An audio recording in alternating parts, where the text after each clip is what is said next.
Bible ధ్యానంలో ఇప్పుడు దానియేలు గ్రంథము 3వ అధ్యాయము చదువుకుందాము. రాజగు నెబుకద్నెజరు బంగారు ప్రతిమ ఒకటి చేయించి బబులోను దేశములోని దూరాయను మైదానములో దాన్ని నిలువబెట్టించెను. అది 60 మూరల ఎత్తును 6 మూరల వెడల్పునై ఉండెను. రాజగు నెబుకద్నెజరు అధిపతులను, సేనాధిపతులను, సంస్థానాధిపతులను, మంత్రులను, ఖజానాదారులను, ధర్మశాస్త్ర విధాయకులను, న్యాయాధిపతులను, సంస్థానములలో ఆధిక్యము వహించిన వారినందరినీ సమకూర్చుటకును రాజగు నెబుకద్నెజరు నిలవబెట్టించిన ప్రతిమ యొక్క ప్రతిష్టకు రప్పించుటకును దూతలను పంపించగా, ఆ అధిపతులను, సేనాధిపతులను, సంస్థానాధిపతులను, మంత్రులను, ఖజానాదారులను, ధర్మశాస్త్ర విధాయకులను, న్యాయాధిపతులను, సంస్థానములలో ఆధిక్యము వహించిన వారందరూ రాజగు నెబుకద్నెజరు నిలవబెట్టించిన ప్రతిమ యొక్క ప్రతిష్టకు కూడి వచ్చి రాజగు నెబుకద్నెజరు నిలవబెట్టించిన ప్రతిమ ఎదుట నిలుచుండిరి. ఇట్లుండగా ఒక దూత చాటించినది ఏమనగా, జనులారా, దేశస్థులారా, ఆయా భాషలు మాట్లాడువారలారా, మీకు ఆజ్ఞ ఇచ్చుచున్నాను.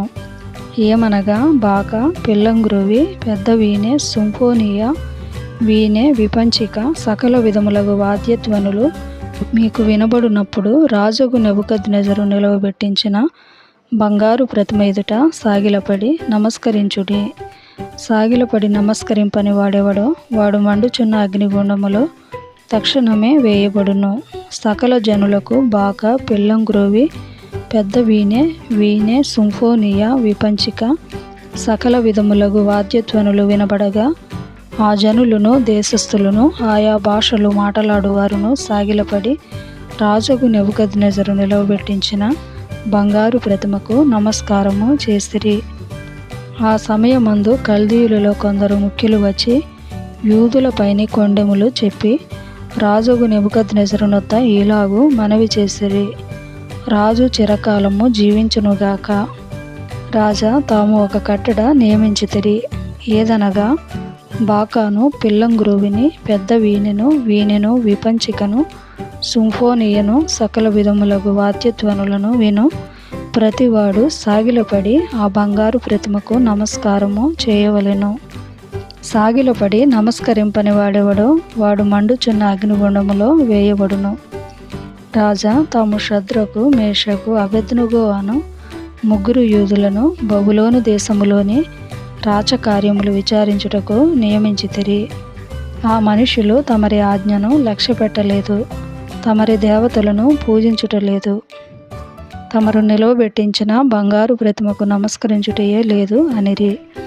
అందుకు నెబుకద్నెజరు అత్యాగ్రహమును, రౌద్రమును గలవాడై షద్రకును, మేషాకును, అబేద్నెగోను పట్టుకొని రండని ఆజ్ఞ ఇయ్యగా, వారు ఆ మనుషులను పట్టుకొని రాజసన్నిధికి తీసుకొని వచ్చిరి. అంతట నెబుకద్నెజరు వారితో ఇట్లనెను, షద్రకు, మేషాకు, అబేద్నెగో, మీరు నా దేవతను పూజించుట లేదనియు, నేను నిలవబెట్టించిన బంగారు ప్రతిమకు నమస్కరించుట లేదనియు నాకు వినబడినది. అది నిజమా? బాకాను, పిల్లంగ్రోవిని, పెద్ద వీణెను, వీణెను, సింఫోనియను, విపంచికను, సకల విధములగు వాద్యధ్వనులను మీరు విను సమయంలో సాగిలపడి నేను చేయించిన ప్రతిమకు నమస్కరించుటకు సిద్ధముగా ఉండిన ఎడల సరే, మీరు నమస్కరింపని ఎడల తక్షణమే మండుచున్న వేడిమి గల అగ్నిగుండములో మీరు వేయబడుదురు. నా చేతిలో నుండి మిమ్మను విడిపింపగల దేవుడు ఎక్కడనున్నాడు? షద్రకును, మేషాకును, అబేద్నెగోయు రాజుతో ఇలాగూ చెప్పిరి.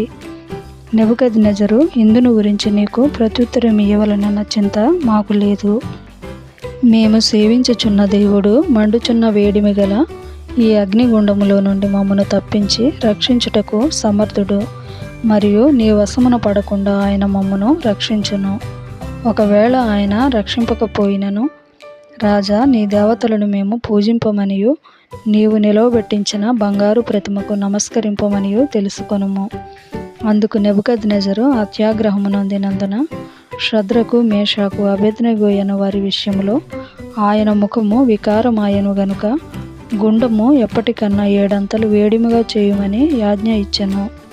మరియు తన సైన్యములో నుండి బలిష్ఠులలో కొందరిని పిలువనంపించి షద్రకును మేషాకును అబేద్నెగోను బంధించి వేడిమి కలిగి మండుచున్న ఆ గుండములో వేయుడని ఆజ్ఞ అయ్యగా, వారు వారి అంగీలను, నిలువుటంగీలను, పై వస్త్రములను, తక్కిన వస్త్రములను తీయకయే యున్నపాటున ముగ్గురిని వేడిమి కలిగి మండుచున్న ఆ గుండము నడుమ పడవేసిరి.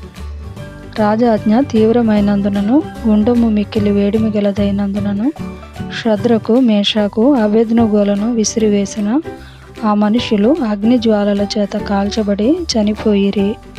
షద్రకు, మేషాకు, అబేద్నెగోయను ఆ ముగ్గురు మనుషులు బంధింపబడిన వారై వేడిమి కలిగి మండుచున్న ఆ గుండములో పడగా, రాజగు నెబుకద్నెజరు ఆశ్చర్యపడి తీవ్రముగా లేచి, మేము ముగ్గురు మనుషులను బంధించి ఈ అగ్నిలో వేసితిమి గదా అని తన మంత్రులను అడిగాను. వారు, రాజా సత్యమే అని రాజుతో ప్రత్యుత్తరమిచ్చిరి. అందుకు రాజు, నేను నలుగురు మనుషులు బంధకములు లేక అగ్నిలో సంచరించుట చూచుచున్నాను. వారికి హాని ఏమీయూ కలుగలేదు. నాలుగవ వాని రూపము దేవతల రూపమును పోలినదని వారికి ప్రత్యుత్తరమిచ్చెను.